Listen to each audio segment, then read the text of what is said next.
হরে কৃষ্ণ।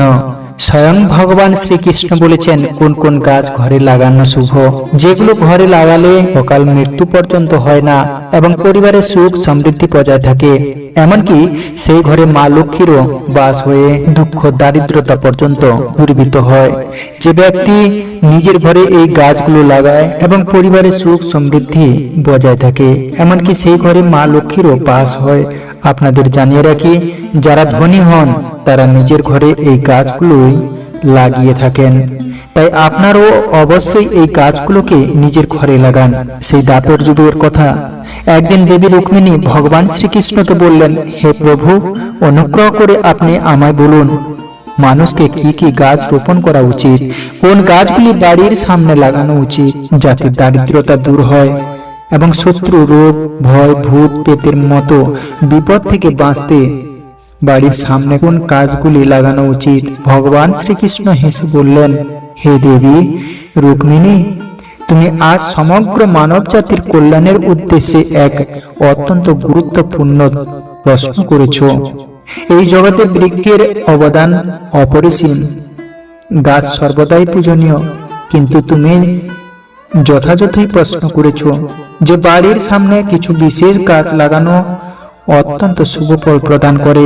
গাছ ও গুল্ম কেবল বাড়ির সৌন্দর্যই বৃদ্ধি করে না, বরং পরিবেশকেও বিশুদ্ধ রাখে। গাছপালা থেকে একটি নেতিবাচক শক্তি সঞ্চার হয়, যা মানুষের জীবনের অত্যন্ত প্রয়োজনীয়। গাছ পরিবেশ থেকে নেতিবাচকতা কমিয়ে সেটিকে আরো ইতিবাচক করে তোলে। বাড়ির সামনে গাছ ও গুল্মজ লাগালে ঘরে সুখ সমৃদ্ধি আসে। পাশাপাশি গাছগুলো অনেক ধরনের বাস্তু দোষ দূরীভূত করে।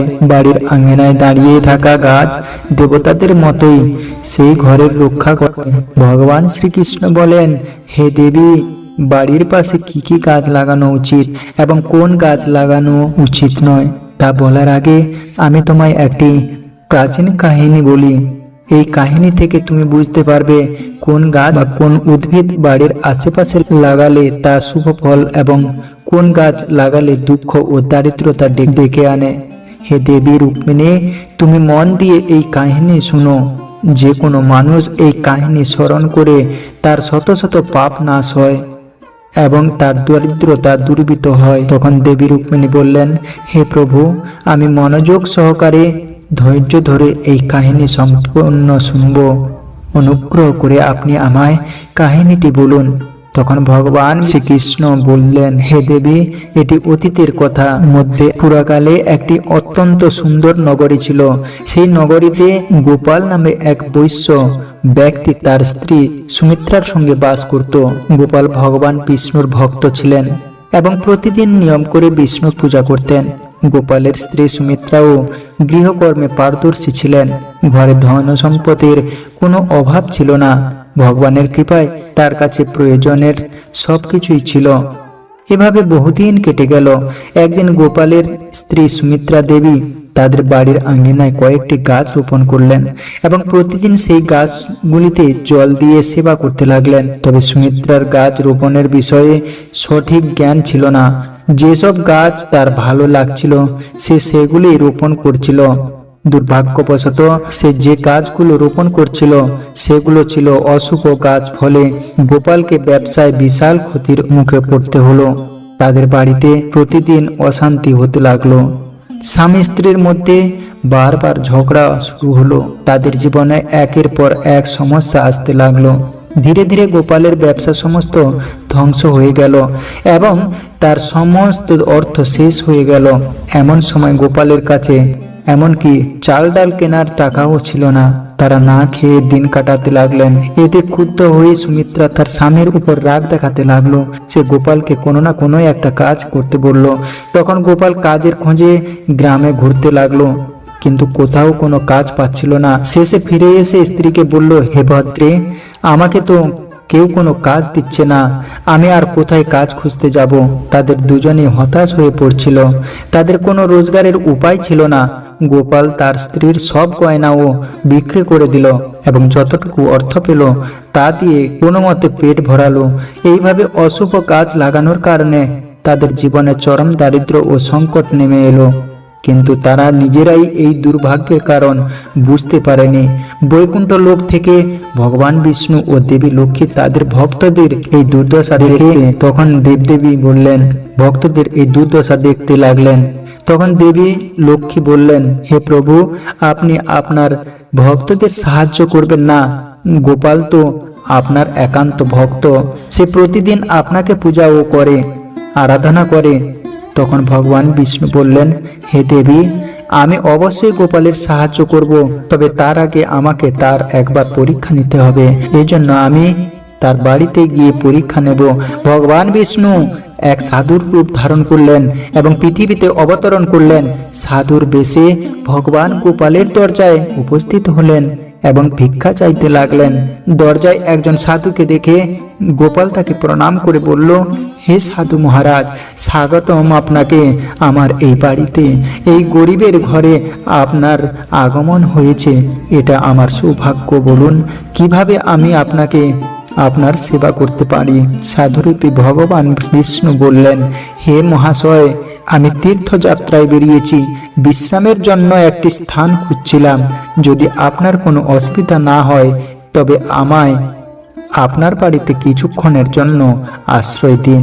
আমি বহুদিন ধরে উপবাসে আছি, যদি কিছু খাদ্য জুটে যায় তবে আমার বড় কৃপা হবে। সাধুর এমন কথা শুনে গোপাল বললেন, হে সাধু মহাত্মা, আমি নিশ্চয়ই কোনো পুণ্যবান আত্মা। আমার মুখমণ্ডলে অপূর্ব দীপ্তি দেখা যাচ্ছে। আপনার সেবা করার এই সুযোগ পেয়ে আমি নিজেকে ধন্য মনে করছি। আপনার সেবা করতে পারা আমার জন্য অত্যন্ত আনন্দের বিষয়। অনুগ্রহ করে আপনি ঘরের ভেতরে চলুন। এরপর সাধু মহারাজ ও গোপাল ঘরের ভেতরে প্রবেশ করলেন এবং কিছুক্ষণ বিশ্রাম নেন।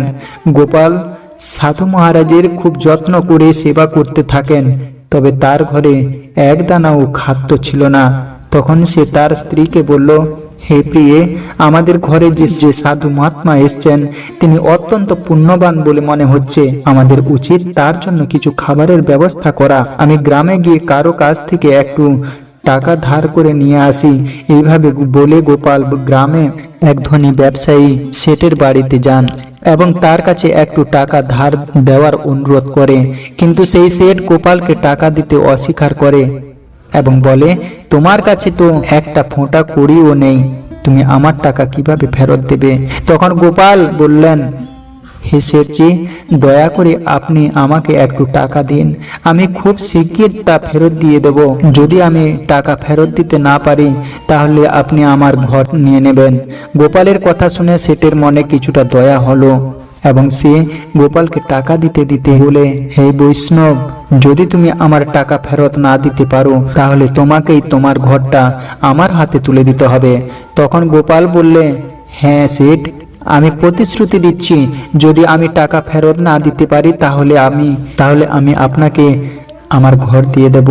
গোপাল সেই শেঠের কাছ থেকে টাকা নিয়ে বাজার থেকে দুধ, চাল, সবজি, আটা, চিনি ইত্যাদি কিনে আনে এবং নিজের বাড়িতে ফিরে আসে। তারপর সে তার স্ত্রীকে বলে, হে প্রিয়ে, তুমি এখন সেই সাধু মহাত্মার জন্য ভোজন প্রস্তুত করো। এরপর গোপালের স্ত্রী সুমিত্রা রান্না করে সেই সাধু মহারাজকে খাবার পরিবেশন করে দেন। গোপালের ভক্তি ও আন্তরিকতা দেখে সাধু মহারাজ অত্যন্ত সন্তুষ্ট হন। ভোজন শেষ হবার পর বিদায়ের সময় সাধু মহারাজ গোপালকে বললেন, হে বৈষ্ণব, তোমার ভক্তি, সেবা ও সম্মানে আমি অত্যন্ত প্রীত। তোমার যে কোনো ইচ্ছা আমাকে বলো, আমি তা পূর্ণ করব। তখন গোপাল বললেন, হে মহাত্মা, আপনার আশীর্বাদই আমার কাছে সবকিছু। তবে আমি আপনার কাছে একটি বিষয় জানতে চাই, কি পাপের কারণে আমাদের জীবনে এই দারিদ্র ও কষ্ট এসছে?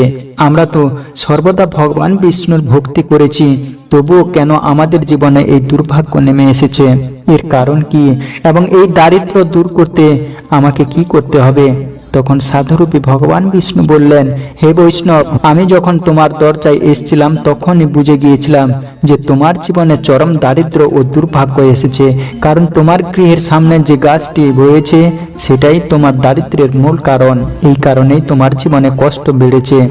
অতএব তুমি এই গাছগুলোকে সরিয়ে দিয়ে তাদের জায়গায় শুভ ও পবিত্র গাছ লাগাও। তোমার স্ত্রী তোমার গৃহের সামনে যে গাছগুলো রোপণ করেছে সেগুলো অশুভ গাছ। সেই গাছগুলোর কারণে তোমাদের জীবনে এই দুর্দশা এসছে। তখন গোপাল বলল, হে মহাত্মা, অনুগ্রহ করে আপনি আমাকে বলুন, বাড়ির সামনে কোন গাছ লাগালে ঘরে সুখ ও সমৃদ্ধি আসে এবং কোন গাছ লাগানো উচিত নয়।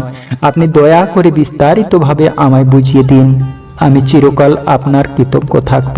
তখন সাধু মহাত্মা বললেন, হে বৈশ্য, ঠিক আছে, এখন আমি তোমাকে সেই বৃক্ষ, সেই শুভ বৃক্ষের বিষয়ে বলি যেগুলো বাড়ির আশেপাশে লাগালে কল্যাণ হয়, তাই মনোযোগ দিয়ে শোনো। হে গোপাল, তুমি কোনো জলাশয়ের কাছে একটি পিপল গাছ রোপণ করো, অর্থাৎ অসুস্থ গাছ লাগানোর ফল সত্যস্য যজ্ঞের সমান ফল লাভ হয়। পিপলের পাতা সেই জলাশয়ে পড়ে তখন তা পিণ্ডের মতো হয়ে পূর্বপুরুষদের তৃপ্ত করে, এতে পিতৃদোষ দূর হয়। যে ব্যক্তি নিয়মিত স্নান করে পিপল গাছ স্পর্শ করে সে সব পাপ থেকে মুক্ত হয় এবং কখনো পরাজিত হয় না। পিপল গাছ স্পর্শ করলে লক্ষ্মী প্রাপ্তি হয় এবং তার প্রদক্ষিণ করলে আয়ু বৃদ্ধি পায়। পিপলের মূল অংশে থাকে শ্রী বিষ্ণু, গাছে শিবজি এবং শীর্ষভাগে ব্রহ্মাজি বিরাজ করেন। অমাবস্যার দিনে পিপল গাছকে প্রণাম করলে যে ফল লাভ হয় তা হাজার হাজার গুরুদানের সমতুল্য। এই জগতে পিপল গাছের সমান কোনো বৃক্ষ নেই। স্বজন্ম শ্রীহরি এই গাছের রূপে পৃথিবীতে বিরাজমান করেন। পিপল গাছে আঘাত করা বা তার ডাল ভেঙে ফেলা মহাপাপ বলে গণ্য হয়। এমন মানুষ মৃত্যুর পর নরকে বাস করে এবং যে ব্যক্তি পিপল গাছকে মূলে কেটে ফেলে তার কখনো নরক থেকে মুক্তি হয় না। হে বৈষ্ণব, এখন আমি তোমাকে দ্বিতীয় গাছ সম্পর্কে বলি। আমলকি। আমলকি ফল সমস্ত লোকেই প্রসিদ্ধ এবং পরম পবিত্র। আমলকি গাছ লাগালে নারী ও পুরুষ জন্ম মৃত্যুর বন্ধন থেকে মুক্ত হয়। এই পবিত্র ফল ভগবান বিষ্ণুকে অত্যন্ত প্রসন্ন করে এবং শুভ ফল প্রদান করে। আমলকি খেলে সব পাপ থেকে মুক্তি পাওয়া যায় এবং আয়ু বৃদ্ধি পায়। এর জল খেলে রোগ দূর হয় এবং আমলকি জলে মিশিয়ে স্নান করলে দারিদ্রতা দূরীভূত হয় ও সকল প্রকার ঐশ্বর্য লাভ হয়। যে ঘরে আমলকি গাছ থাকে সেই ঘরে কখনো ভূত প্রেত বা রাক্ষস প্রবেশ করতে পারে না।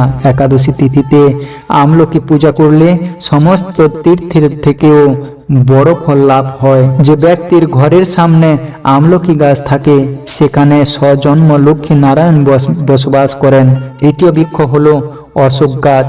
অশোক গাছে অপ্সরাদের বাস থাকে। এই গাছ দুঃখ ও শোকের নাশ করে এবং হতাশা দূর করে। অশোক গাছ বাড়ির আশেপাশে লাগালে ঘরে সর্বদা সুখ ও শান্তি বজায় থাকে। অশোক গাছ শীতলতা ও যৌবন দানকারী গাছ হিসেবে পরিচিত।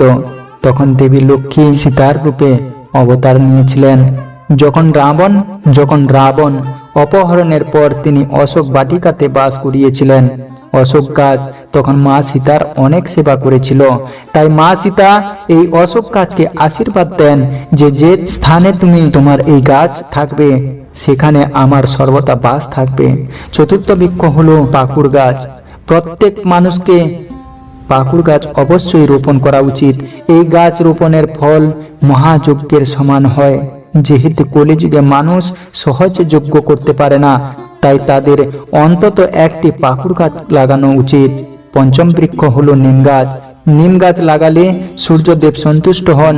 নিম গাছ দীর্ঘায়ু প্রদানকারী হিসেবে বিবেচিত হয়। এটি বাড়ির পাশে লাগালে নানা রোগ থেকে মুক্তি পাওয়া যায়। মা লক্ষ্মীর অত্যন্ত প্রিয় গাছ এই নিম গাছ, তাই তিনি এর কাছে বাস করেন। বাড়ির সামনে নিম গাছ লাগালে ধন সম্পদের প্রাপ্তি হয়। ষষ্ঠত বৃক্ষ হলো জামরুল ও জাম গাছ। যে ব্যক্তি কন্যা সন্তানের কামনা করেন তার উচিত জাম গাছ রোপণ করা। যার বাড়ির সামনে জাম গাছ থাকে তার ঘরে কন্যা সন্তানের জন্ম হয়, যে পরিবারকে গৌরব দেয়। সপ্তম বৃক্ষ হলো বেলগাছ। বেলগাছে ভগবান শিব এবং গোলাপ ফুলে দেবী পার্বতী বিরাজ করেন। তাই যদি বেল গাছের পাশে গোলাপ গাছ লাগানো হয় তবে শিব পার্বতীর আশীর্বাদ লাভ হয়। এমন বাড়িতে কখনো দুঃখ ও দারিদ্র আসে না। সেই ঘরে কখনো অকাল মৃত্যু হয় না এবং কোনো নারী বিধবা হয় না। অষ্টম বৃক্ষ হলো নারকেল গাছ।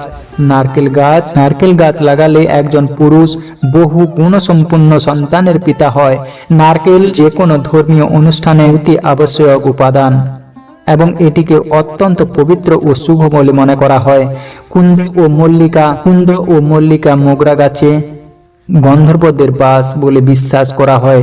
তাই এই গাছগুলি বাড়ির পাশে লাগানো কাজের সফলতা ও শুভ ফল লাভ হয়। বিশেষ করে যারা শিল্প, সঙ্গীত, নৃত্য, নাটক বা চিত্রকলার সঙ্গে যুক্ত তাদের এই গাছ অবশ্যই লাগানো উচিত। যদি কোনো ব্যক্তি চোর বা ডাকাতের ভয়ে থাকে তাহলে তার উচিত বাড়ির কাছে কেউ গাছ কাঁটা লাগানো। এই গাছ চোর ও ডাকাতের ভয় দূরীভূত করে এবং বাড়ির সুরক্ষা করে। হালকা প্রকৃতির বৃক্ষপূর্ণ এবং লক্ষ্মী প্রদান করে। এই গাছগুলো রোপণ করলে দুঃখ ও দারিদ্র দূর হয়। বাড়ির উত্তর দিকে যদি 5টি কনকচাপা গাছ লাগানো হয় তবে ধনের বৃদ্ধি হয়। কলা গাছ ও অত্যন্ত শুভ, এটি ঘরে সুখ ও সমৃদ্ধি ও আনন্দ নিয়ে আসে। কলা গাছে ভগবান বিষ্ণুর বাস, তাই কলা গাছ থাকলে ঘরে কখনো ধনের অভাব হয় না। হরসিংহার গাছকে পারিজাত বলে। এই গাছের উৎপত্তি সমুদ্র মন্থনের সময় হয়েছিল। দেবী লক্ষ্মী ও সমুদ্র মন্থন থেকেই প্রকাশ পেয়েছিলেন, তাই পারিজাত গাছের বিশেষ গুরুত্ব আছে। যদি এই গাছটি আপনি নিজের বাড়িতে রোপণ করেন তবে মা লক্ষ্মীর বিশেষ কৃপা লাভ হয়। বাড়ির আঙ্গিনায় নারকেল গাছ থাকলে সেই ঘরে সব সময় শুভতা বজায় থাকে এবং সেই পরিবারের সদস্যদের সমাজে অনেক মান সম্মান হয়। সুন্দর স্ত্রী লাভের ইচ্ছা যাদের আছে তাদের উচিত বেদানা গাছ লাগানো বা আনার গাছ লাগানো। যে ব্যক্তি সুন্দর, সুশীল ও সৌভাগ্যশালী স্ত্রীর কামনা করে তার উচিত বাড়ির আঙ্গিনায় বা আশেপাশে বেদানার গাছ রোপণ করা।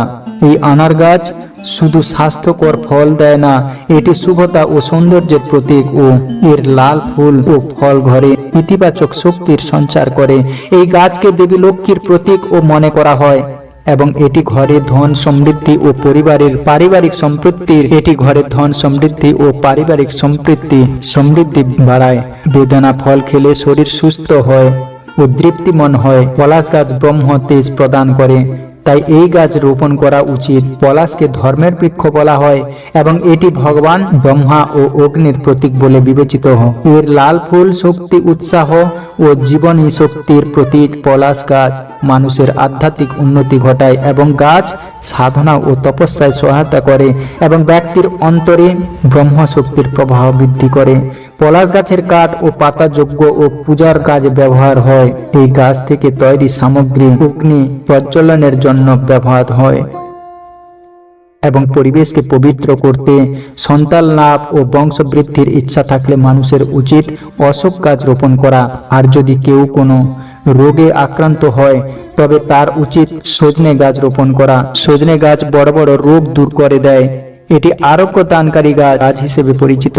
এখন জেনে নিন কোন গাছগুলো বাড়ির সামনে লাগানো উচিত নয়। যে গাছ লাগালে মরুভূমির গাছ মরুভূমিতে জন্মানো গাছের কাঁটা তাদের চারপাশে নেতিবাচক শক্তি সৃষ্টি করে। এই গাছগুলো বাড়িতে মানসিক চাপ, ঝগড়া ও অশান্তি ডেকে আনে। বাড়ির মধ্যে কাঁটাযুক্ত গাছ লাগানো বাস্তুর দোষ সৃষ্টি করে। এর ফলে পরিবারের সদস্যদের অর্থনৈতিক সংকট, স্বাস্থ্য সমস্যা এবং পারিবারিক কলহ সহ করতে হয়। তাল গাছ কখনোই বাড়ির আশেপাশে লাগানো উচিত নয়, কারণ তাল গাছ সন্তান ধ্বংসকারী হিসেবে পরিচিত। যে বাড়ির পাশে তাল গাছ থাকে সেই বাড়ির সন্তানদের কখনো উন্নতি হয় না। ভেট গাছ কখনো বাড়ির পাশে লাগানো উচিত নয়, কারণ বিশ্বাস করা হয় এই গাছে ভূতের বাস থাকে। যে ব্যক্তি বেড়া গাছ ভেড়া লাগায় সে মৃত্যুর পরে ভূত হয়ে, এমন বিশ্বাস রয়েছে। এই গাছের নিচে বসে কখনোই পূজা পাঠ করা উচিত নয়। বাড়িতে কখনোই এমন গাছ লাগানো উচিত নয় যেগুলোকে কাটলে বা ভাঙলে সাদা দুধ বের হয়। এই জাতীয় গাছ অশুভ বলে বিবেচিত। বাবলা বা বুবুল গাছ বাড়ির সামনে লাগানো উচিত নয়। এটি বিপদ, অশান্তি ও কষ্ট ডেকে আনে। বডি বের গাছ বাড়ির সামনে রোপণ করাও অনুচিত। এটি নেতিবাচকতা বাড়ায়, ধনের হানি ঘটায় এবং জীবনে বিপর্যয় নিয়ে আসে। বাড়ির একেবারে কাছাকাছি আম গাছ রোপণ করা উচিত নয়। আম গাছের ছায়াও যদি বাড়ির উপর পড়ে তবে তা অশুভ ফল নিয়ে আসে। তাই আম গাছ বাড়ির থেকে দূরে লাগানোই শ্রেয়। পেঁপে গাছ কখনোই বাড়ির সামনে লাগানো উচিত নয়। পেঁপে গাছ ধনহানি করে ও দারিদ্রতা ডেকে আনে। যদি পূর্ব দিকে পিপল গাছ থাকে তবে বাড়িতে দারিদ্র প্রবেশ করতে পারে। যদি পশ্চিম দিকে বট গাছ থাকে তবে বাড়ির মধ্যে শোক ও কষ্টের পরিবেশ সৃষ্টি হয়। যদি দক্ষিণ দিকে তুলসী গাছ থাকে তবে সন্তানদের কষ্ট ভোগ করতে হতে পারে। যদি মৃত গাছের ছায়া বাড়ির উপর পড়ে তবে তা মৃত্যুর পূর্বাভাস হিসেবে ধরা হয়। এমন গাছ তাৎক্ষণিক উপড়ে ফেলতে হবে। মরুভূমির গাছপালা শুষ্ক ও কঠোর পরিবেশে জন্মায়। এদের কাঁটা ও মোটা কাণ্ড থেকে থাকে যেগুলো জল ও আর্দ্রতা সংরক্ষণে সাহায্য করে। কিন্তু এই গাছগুলোর প্রকৃতি বাড়ির ভিতর বা আঙ্গিনার জন্য অশুভ বলে মনে করা হয়। সাধু মহারাজ তখন বৈষ্ণব গোপালকে বললেন, হে গোপাল, আমি তোমাকে সমস্ত শুভ ও অশুভ বৃক্ষ সম্পর্কে বলে দিচ্ছি। এখন তুমি সেই গাছগুলির রোপণ করো এবং ভগবানের কৃপা লাভ করো। তখন গোপাল বললেন, হে মহাত্মা, আজ আপনি আমাকে যে জ্ঞান দিয়েছেন তা অমূল্য। আমি আপনার প্রতি কৃতজ্ঞ। এরপর সেই সাধুরূপী ভগবান বিষ্ণু গোপালকে আশীর্বাদ দিয়ে হঠাৎ অন্তর্ধান হয়ে যান। সাধু মহারাজ হঠাৎ অদৃশ্য হয়ে যাওয়ায় গোপাল ও তার স্ত্রী বিস্মিত হয়ে পড়লেন। তখনই তারা বুঝতে পারলেন স্বয়ং ভগবান বিষ্ণু তাদের ঘরে এসেছিলেন।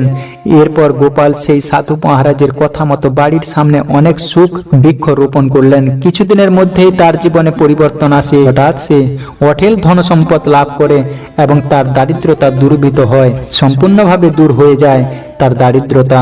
গোপাল ও তার স্ত্রী আনন্দে ভগবান বিষ্ণুর কৃতজ্ঞতা প্রকাশ করতে থাকেন। তখন ভগবান শ্রীকৃষ্ণ বললেন, হে দেবী রুক্মিণী, এইভাবে আমি তোমাকে শুভ ও অশুভ দুই ধরনের বৃক্ষের বিষয়ে বিস্তারিত বললাম।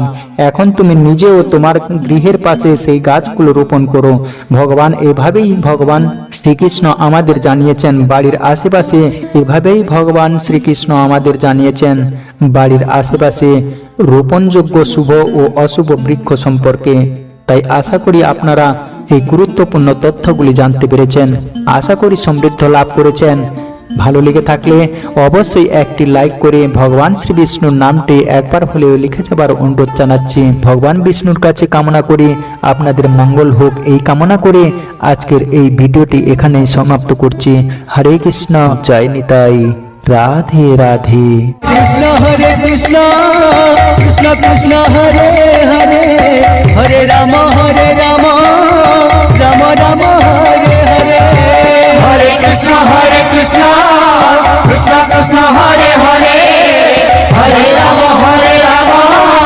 রাম রাম হরে হরে। হরে কৃষ্ণ কৃষ্ণ কৃষ্ণ হরে হরে, হরে রাম রাম রাম হরে